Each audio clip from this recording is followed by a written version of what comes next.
Hey guys, আসসালামু আলাইকুম, welcome to my video. আমার আজকের রেসিপি হচ্ছে স্পাইসি মশলা পাস্তা। একদমই ঘরে থাকা খুব সাধারণ উপকরণ দিয়ে তৈরি করা হয়।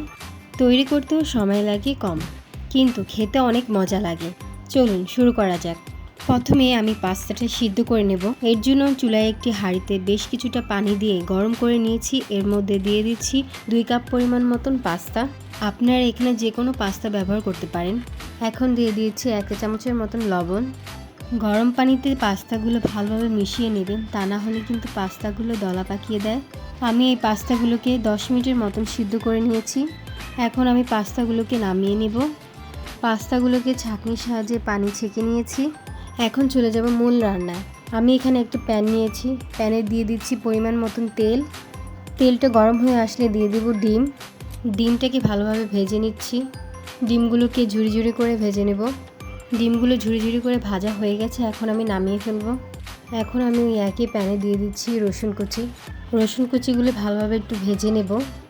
এখন দিয়ে দিচ্ছি পেঁয়াজ কুচি। এখন এগুলোকে হালকা লালচে রং আসা পর্যন্ত ভেজে নেব। এখন এর মধ্যে দিয়ে দিব টমেটো কুচি, দিয়ে দিচ্ছি গাজর কুচি।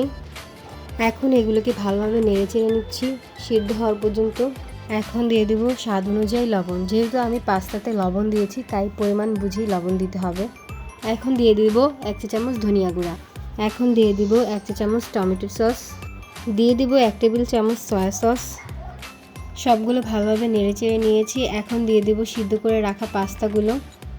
সবগুলো ভালোভাবে মিশিয়ে নেব। ভালোভাবে মেশানো হয়ে গেলে এখন দিয়ে দেব ভেজে রাখা ডিম। পাস্তাগুলোকে ভালোভাবে নেড়ে চেড়ে এখন 2 মিনিটের মতো রান্না করে নেব। সবশেষে দিয়ে দেব কাঁচামরিচ আর ধনিয়া পাতা। এই তো আমার স্পাইসি মশলা পাস্তা রেডি। আশা করি আপনাদের কাছে ভালো লাগবে। দেখা হবে নেক্সট ভিডিওতে।